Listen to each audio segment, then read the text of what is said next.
கடவுளே வணக்கம். எல்லாரும் இந்த மோடில் தான் இன்றைக்கி இருந்திருப்பாங்க. ஏன்னா ரொம்ப நாளாக எல்லோரும் வெயிட் பண்ணிட்டு இருந்த ஒரு படத்துடைய அப்டேட் இன்றைக்கி ஈவினிங் 5:41 அறிவிச்சிருக்கிறாங்க.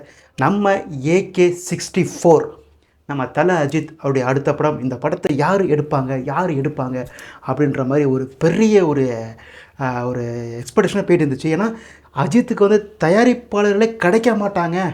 அவர் அவ்வளோதான், முடிஞ்சு போச்சு, அவருடைய சினிமா கரியர் முடிஞ்சு போச்சு. அந்த ரேஞ்சுக்கு நிறைய பேர் இங்கே பேசுனாங்க. என்ன ரீசன்னா, அவர் கேட்குற சம்பளம் இப்போ இந்த ஓடிடி பிளாட்ஃபார்ம்லாம் கொஞ்சம் டவுன் ஆகிடுச்சு. ஸோ அதனால் அந்த சம்பளத்தை கொடுக்க முடியல. கொஞ்சம் ஒரு 10% 20% குறைச்சிக்கங்க, நம்ம படம் எடுக்கலான்ற மாதிரி சன் பிக்சர்ஸ் கொண்டு ஓகே சொல்லிருக்கிறாங்க. ஆனால் அஜித் இல்லை, எனக்கு இந்த சம்பளம் வேணும் அப்படின்ற மாதிரி அவர் கெடுபடியாக இருந்தால் தான் அந்த படம் டிலே ஆகிட்டு போயிட்டே இருந்துச்சு. அதுக்குள்ளே அஜித் கரியர் முடிஞ்சு போச்சு, அஜித் அவ்வளோதான், அஜித் திரும்பி எந்திரிக்கவே முடியாது, அந்த ரேஞ்சுக்கு நிறைய பேர் பேசிட்டு இருந்தாங்க. எல்லாருடைய வாழையும் மூடுற மாதிரி ஒரு அட்வைட் தான் AK64. அதாவது நம்ம ஏற்கனவே சொல்லியிருந்தோம், இந்த படத்தை அஜித்தே தயாரிக்க போகிறாரு. ஏன்னா அஜித்தே தயாரித்து நான் தாண்டா கிங்கு இங்கே பாடுறா அப்படின்ற மாதிரி மீண்டும் தன்னை ப்ரூஃப் பண்ண போகிறாரு அப்படின்ற மாதிரி தான் சொல்லியிருந்தோம். அதேமாதிரி பார்த்தீங்கன்னா இந்த படத்தை அஜித் பிரேவ் ஹார்ட்ஸ் அப்படின்ற ப்ரொடக்ஷன் பேரில் அவங்களுடைய மனைவி அவங்களுடைய மனைவியுடைய மேற்பார்வையில் இந்த படத்தை எடுக்கிறாரு. ஸோ இந்த படம் டைட்டில் பார்த்தீங்கன்னா டேர் டெவில். டைட்டில் அப்படி ஒரு டைட்டில். ஸோ மாஸாக வில்லியனிசம் பூந்து விளையாட போகுது நம்ம தெரிஞ்சு போச்சு. அந்த போஸ்டர் டிசைன் பார்த்திங்கன்னா அவ்வளோ சூப்பராக இருந்துச்சு. அந்த பகடக்காய்க்குள்ளே அந்த டாட்ஸ்லாம் வச்சு அதில் ஏதோ ஒரு சீக்ரெட் இருக்குன்னு நினைக்கிறேன். ஸோ ஆதிக் அவருடைய டைரக்ஷனில் இந்த படம் எடுக்க போகிறாங்க. AK64 படத்துடைய பேர் டேர் டெவில். ஓகேங்களா, இந்த படத்துக்கு ரொம்ப நாளாக எல்லாம் வெயிட் பண்ணியிருந்த ஒரு காம்பினேஷன் அஜித் அனிருத். ரீசெண்டாக கூட பார்த்தீங்கன்னா விடாயமுடிச்சி படத்தை அனிருத் மியூசிக் பண்ணியிருந்தார். ஆனால் விடாயமுடிச்சி படம் அனிருத்துடைய மியூசிக் அந்த எலிவேஷன் சாங்ஸுக்கு அந்த மாஸ் பிஜிஎம்கான வேலையை கொடுக்கவே இல்லை. அதில் அந்த ஒரு பாட்டு சரிய பாட்டு இருக்குது, ரத்தம் ஒரு சொட்டு மிச்சம் இருந்தாலும் பாட்டு இருக்குல்ல, அந்த பாட்டு அந்த படத்துலேயே அனிருத் அப்படி ஒர்க் பண்ணி கொடுத்துருப்பாரு. ஸோ அவருக்கு ஒரு மாஸ், ஒரு லியோ, ஒரு மாஸ்டர், இப்போ ரீசெண்டாக ஜனநாயகன். ஸோ இதேமாதிரி அந்த ஒரு மாஸ் எலமெண்ட்ஸ் உள்ள படமாக அஜித்துக்கு வரும்போது, அங்கே அனிருத் வரும்போது அந்த ஸ்க்ரீனில் பார்க்கும்போது அப்படி பிளாஸ்ட் ஆக போகுது நமக்கு தெரிஞ்சு போச்சு. அதாவது நிச்சயம் அனிருத் ஒரு தீவிரமான தலை ஃபேன் நமக்கு எல்லாமே தெரியும். ஓகேங்களா, ஸோ பூந்து விளையாட போகிறாங்க. அதுக்கப்புறம் இந்த படத்தில் யாரெல்லாம் இருக்கிறாங்க அப்படின்னு பார்த்தீங்கன்னா, சில பேர் சொல்கிறாங்க இந்த படத்தில் மோகன்லாலுடைய கால்ஷீட் வாங்கி வச்சுருக்கிறாங்க. ஸோ மோகன்லால் இருக்கிறாரு. சில பேர் சொல்கிறாங்க இந்த படத்தில் சிவராஜ்குமார் வரான்னு சொல்கிறாங்க. சில பேர் SJ சூர்யா வரான்னு சொல்கிறாங்க. இது மாதிரி நிறைய பேர் சொல்கிறாங்க. ஆனால் மேக்ஸிமம் இந்த படத்தில் மோகன்லால் நடிக்கிறதுக்கு அதிக வாய்ப்பு இருக்குது. ஸோ அஜித் மோகன்லால் 2 பேரும் இந்த படத்தை நடிக்க போகிறாங்க. ஹீரோயினை பார்த்தீங்கன்னா ஸ்ரீலா ஏற்கனவே புக் பண்ணிட்டாங்க. ஓகேங்களா, ஸோ இந்த படம் எப்போ ஷூட்டிங் ஸ்டார்ட் பண்ணுவாங்க, எப்போ படம் ரிலீஸ் ஆகும் அப்படின்னு கேட்டிங்கன்னா, இந்த படம் இப்போ ஆகஸ்ட் எண்டுக்குள்ளே ஷூட்டிங் ஸ்டார்ட் பண்ணி டிசம்பர் எண்டுக்குள்ளே படத்தை முடிச்சுட்டு நெக்ஸ்ட் இயர் சம்மர் வருதுல்ல, அந்த சம்மருக்குள்ளே, அதாவது குட் பேட் அக்லி இப்போ வந்துச்சு April 10.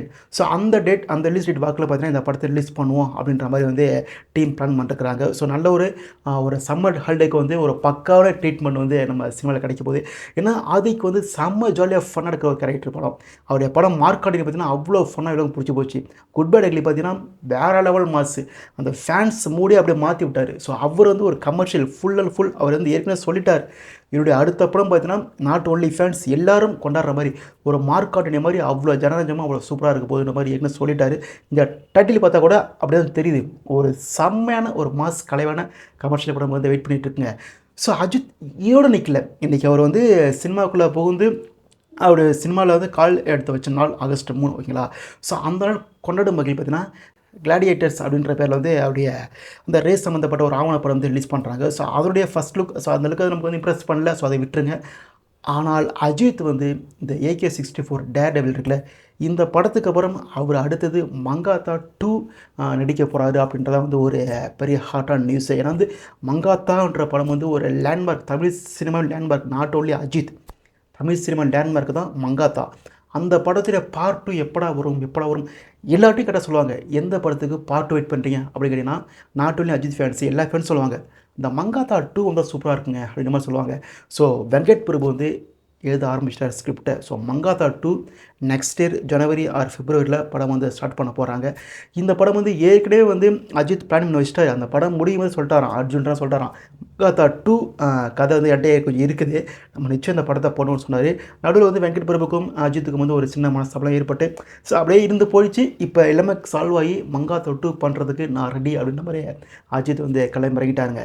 இதில் என்ன ஒன்று தோணுதுன்னா, அஜித் வந்து அந்த பூமரிசம் இருக்குல்ல, அந்த பூமரிசத்தை வந்து கைவிட்டுட்டார்னா, அஜித் லெவல் எங்கேயோ போயிடும். இன்றைக்கி வந்து அவர் கேட்குற சம்பளத்த குடுக்க மாட்டேன்னு சொல்ற புரொடியூசர்ஸ் வந்து, அவர் கேட்குற சம்பளத்த விட மேல 100 கோடி போட்டு குடுக்கறதுக்கு கூட சான்சஸ் அதிகமா வரும். என்ன ஒரே ஒரு தடனா, அஜித் வந்து அந்த பூமரிசத்த விடணும். இப்ப விஜய் பாருங்க, இந்த ட்ரெண்டுக்கு ஏத்த மாரி இந்த லியோ, மாஸ்டர், அதுக்கப்புறம் வந்து அந்த கோட்டு, அப்புறம் இந்த படங்கள்லாம் பார்த்தீங்கன்னா, இந்த ட்ரெண்டுக்கு ஏத்த மாரி அந்த ஃபேன்ஸுக்குள்ள அந்த மகிழ்ச்சி, இந்த ஜென்ஸி கிட்ஸ்லாம் புடிக்கிற மாரி பார்த்தீங்கன்னா, படங்கள் குடுத்தாரு.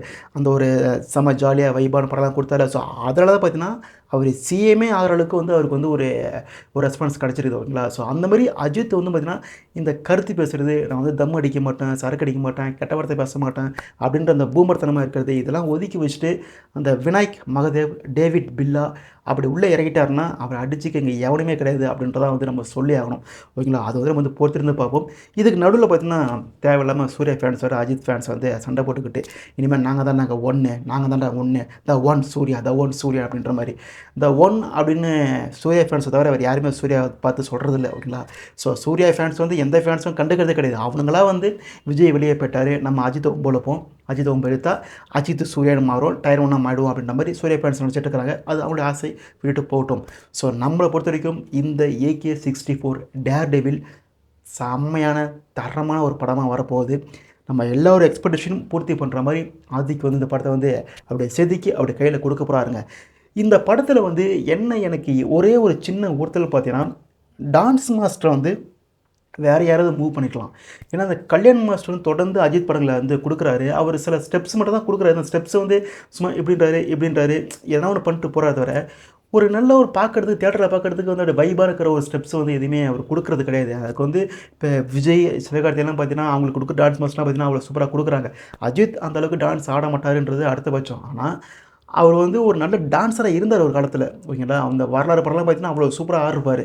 அவருடைய உடல்வாகு, அவருடைய உடல்ல இருக்கிற பிரச்சனைலாம் வந்து அவரால வந்து ரொம்ப ஸ்ட்ரெயின் பண்ணி டான்ஸ் ஆட முடியல. இருந்தாலும் இலகுவான டான்ஸ் ரொம்ப சூப்பரா கேஷுவலா ஆடுற ஹீரோ தான் நம்ம அஜித். ஏங்கல்ல வந்து இந்த ஹே சாலா பாட்டு இருக்குல்ல, அதில அவ்வளோ சூப்பரா இருப்பாரு. ஓகேங்களா. ஸோ அதேமாரி வந்து அவருக்கான ஸ்டெப்ஸே சரியா குடுக்காம, இன்னும் வந்து சும்மா அப்படியே கையாட்டுறது, காதாட்டுறது, அதெல்லாம் வந்து ஸ்க்ரீன்ல பார்க்கும்போது ட்ரோல் மெட்டீரியலா மாறுது. ஓகேங்களா. ஸோ அதெல்லாம் கம்மி பண்ணா, இப்ப டான்ஸ் மாஸ்டர்லாம் புதுசு புதுசா யாராச்சும் குடுக்கலாம். அப்புறம் வந்து ஃபைட் மாஸ்டர் சுப்ரீம் சுந்தர் வேற யாராச்சும் மாத்தி குடுக்கலாம். தொடர்ந்து எல்லா படத்துக்கும் supreme Sundar, Kalyan master, supreme Sundar, Kalyan master. இது வந்து கொஞ்சம் லிட்டில் பிட் போர் அடிக்குது. அஜித் அதுலேருந்து வெளியே வரணும். இன்னும் கூட ட்ரெண்டிங்கா நெறைய பேர் இருக்கிறாங்க. ஸோ அவங்களுக்குலாம் குடுக்கணும். இப்போ வந்து அன்பறிவு இருக்கிறாங்க. ஸோ அவங்களுக்குலாம் குடுத்தீங்கன்னா, அவ்வளோ சூப்பரா மாஸா பண்ணி குடுப்பாங்க ஃபைட் சீன்ஸ்லாம். ஸோ அவங்களுக்குலாம் குடுத்து ஃபைட் சீன்ஸ் வாங்கி இந்த ட்ரெண்டுக்கு ஏத்த மாரி அஜித் வந்தாருன்னா, அவருடைய லெவல் அப்படி பிச்சுக்கிட்டு போயிடும். அது என்ன பண்ண போறாருன்னு நமக்கு தெரியல. ஓகேங்களா. ஸோ இந்த AK-64 நிச்சயம் வந்து ஒரு தரமான படமா இருக்க போகுது. அதுக்கப்புறம் மங்காத்தா 2, அதுக்கப்புறம் டைரக்டர் சிறுத்தை சிவா இருக்கார்ல, அவர் கூட வந்து அஜித் கூட ஒரு படம் பண்றாராம். அது வந்து எந்த அளவுக்கு உண்மைன்னு தெரியல. அது ஃபேன்ஸே வந்து என்னடா இது அஜித் வந்து மங்காத்தா 2ன்னு சொல்றாங்க, டேர்டெவில்னு சொல்றாங்க, சூப்பரா இருக்குது. திடீர்னு வந்து சிறுத்தை சிவான்னு சொல்றாங்க. அதுதான் கொஞ்சம் இடிக்குதுன்னு சொல்றாங்க. உண்மையே அந்த சிறுத்தை சிவா வந்து கொஞ்சம் அஜித் ஒதுக்கி வைக்கலாம். ஏன்னா, அவரு முடிஞ்சு போச்சு. அவர் என்ன ஒரே சென்டிமென்ட்டா எடுக்குறாரு. அவருடைய அவுட்டேட் ஆயிட்டாரு. அவர் படத்துல வந்தாலே ட்ரோல் பண்றது பெரிய கும்பல் இருக்குது. ஸோ, அதனால சிறுத்தை சிவா வந்து முதல்ல சிறுத்தை சிவா தன்னை நிரூபிக்கணும். எதுக்கு எடுத்தாலும் வந்து அஜித், ரஜினி, சூர்யா இப்படி தான் போவேன் அப்படின்னு போகாம, அது கீழ இருக்கிற ஹீரோஸ் இருக்காங்கல்ல, சின்ன சின்ன ஹீரோஸ் இருக்காங்கல்ல, அவங்கள வச்சு நல்ல படம் குடுத்து, நான் பார்றா நான் பெரிய டைரக்டர் தான்டா அப்படின்னு ப்ரூஃப் பண்ணாருன்னா, பெரிய ஹீரோஸ்க்கு ஆசை வரும். நீ எதுக்கு எடுத்தாலும் போயிட்டு ரஜினி, அஜித் இப்படியே போயிட்டுருந்தனா, நீ ஒழுங்கா எடுத்தாலும் பரவால்ல, ஒழுங்கா எடுக்கவும் மாட்ற. ஸோ சிறுத்தை சிவா முதல்ல அவர வந்து நல்ல ஒரு டைரக்டரா மாத்திட்டு, அதுக்கப்புறம் அஜித் வந்தாருன்னா பரவால்ல. அஜித் பார்த்தீங்கன்னா, நட்புக்காகவும், விசுவாசத்துக்காகவும் திரும்ப திரும்ப சிவாட்ட போறது 100% சரியில்லாத முடிவுங்க. ஓகேங்களா. ஸோ மொத்தத்தில நம்ம எல்லாரும் வெயிட் பண்ணிருந்தது இதுதான். AK-64 எப்படா தல படம் அப்டேட் வரும் அப்படின்ற மாரி வெயிட் பண்ணிருந்தாங்க. அவங்களுக்கான அப்டேட்டா இன்னைக்கு வந்து குடுத்துட்டாங்க. அதுவும் பார்த்தீங்கன்னா 5:41க்கு அந்த 10, 10 அது வந்து அப்படியே மெயின்டெயின் ஆகுது. அந்த கூட்டி பார்த்தா 10 வரும். அது வந்து இதிலேயே மெயின்டெயின் ஆக போகுது. ஸோ இனிமே தொடர்ந்து நெறைய படங்கள் அஜித் வந்து அப்டேட்கள் குடுக்க தான் போறாங்க. என்ன ஒண்ணுனா, அந்த பிரேவ் ஹார்ட்ஸ் அப்படின்ற பேர்ல தான் புரொடக்ஷன் கம்பெனி ஆரம்பிச்சிருக்கிறாங்க. அதுக்கு தனியா ஒரு பேஜ் ஆரம்பிச்சு, தனியா ஒரு Instagram ஐடி ஆரம்பிச்சு, அந்த ஒரு புரொடக்ஷன் கம்பெனிய அப்படி ஒரு பிரபலப்படுத்தி அப்படி கொண்டு போனாங்கன்னா சூப்பரா இருக்கும். இன்னும் சுரேஷ் சந்திராவே போஸ்ட் போட்டு வந்தா, அது பார்க்கறதுக்கே சலிப்பாவும் இருக்குது. இப்போ மத்த ஹீரோக்கள் படம்லாம் பாருங்க, அந்த புரொடக்ஷன் கம்பெனி எப்படி இறங்கி போஸ்ட் போடுறாங்க. ஸோ அதுமாரி இப்போ பிரேவ் ஹார்ட்ஸ்ன்னு அஜித் ஓப்பன் பண்ணிருக்காருன்னா, ஒரு ஐடி ஓப்பன் பண்ணுங்க. அஜித்துக்கு வர ஃபாலோவர்ஸ் வரப்போகுது. ஸோ அந்த ஐடி ஓப்பன் பண்ணி, அதுக்கு வந்து நீங்க வந்து அதில் போஸ்ட் போட்டு இந்த படம் அப்டேட் வரப்போகுது, இந்த படம் இவ்வளோ கலெக்ஷன்லாம் போட்டிங்கன்னா அது வந்து ஃபேன்ஸுக்கு வந்து ஒரு பூஸ்ட்டாக இருக்கும். இன்னும் காலங்காலமாக உட்காந்துக்கிட்டு ப்ளீஸ் போஸ்ட்டுன்ற மாதிரி சுரேஷ் சந்திராவே வந்து போஸ்ட் போட்டு உட்காந்துருக்கிறது ரொம்ப ரொம்ப டல் அடிக்குதுங்க. ஸோ ஓவரால் நீங்கள் சொல்லுங்கள், டேர் டெவில் டைட்டில் எப்படி இருக்குதுன்னு சொல்லுங்கள். மீண்டும் ஒரு சந்திப்போம். பாய்.